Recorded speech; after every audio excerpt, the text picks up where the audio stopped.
I'm 90 years old as of October 20th, 21. How old is too old to RV? Well, Doris is going to show you today that 90 is not too old. Oh my gosh, I can't believe I had the opportunity to talk with her. I've had quite a number of RVs and finally got one, in the early days that I could actually use the bathroom and stay overnight.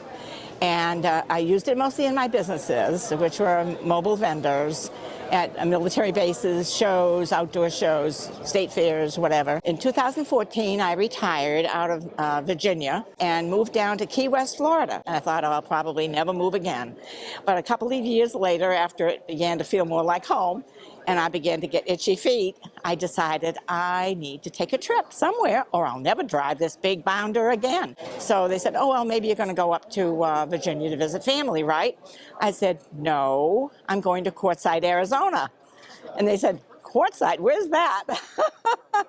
You can't go all the way out to Arizona by yourself. And I said, well, I'm going to. And I did.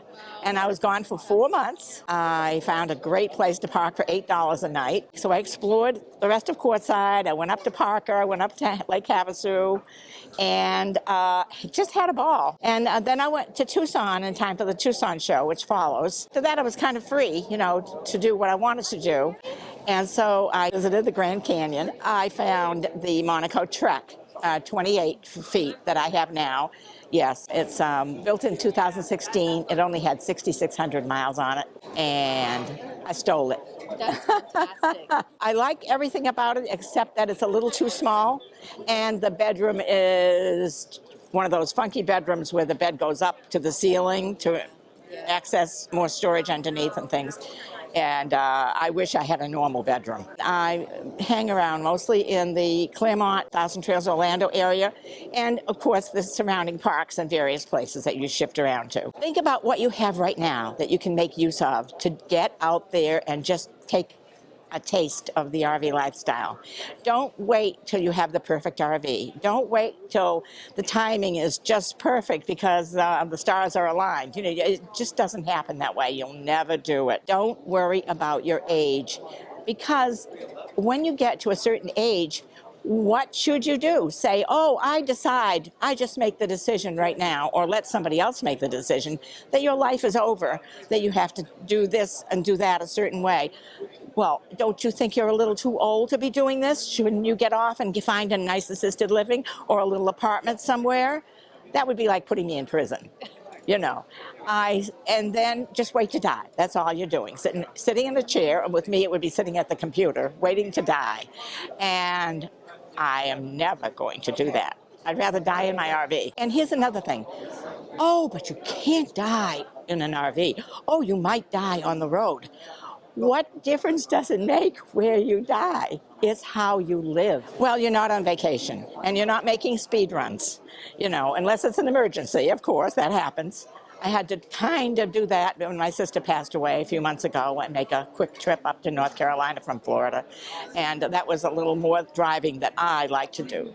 And it really took a toll on me because I was exhausted for days afterwards and then finally, got my strength back.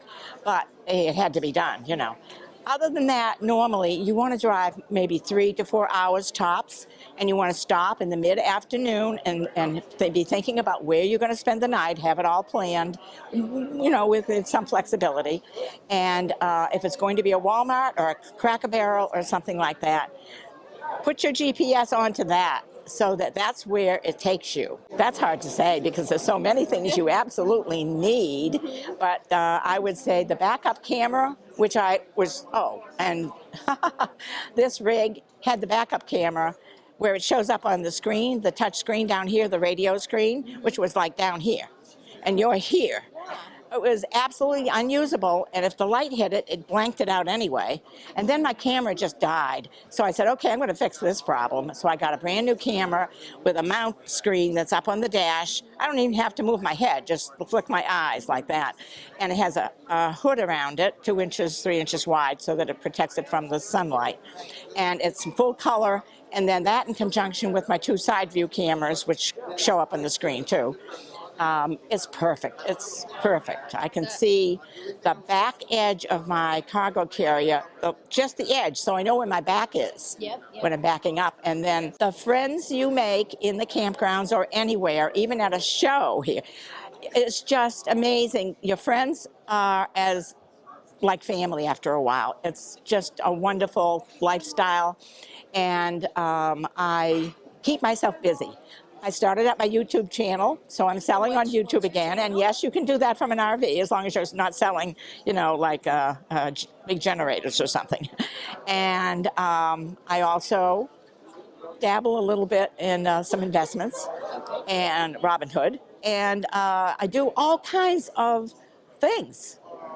It's really, you're never bored. It's called the Trekkin' Lady, Trekin, because my current rig is a Monaco Trek, Trek. Make sure you head over to Doris's YouTube channel and tell her hello. She is such an inspiration. I can only hope at 90 I am as spry, energetic, and I am moving about the country just like she is.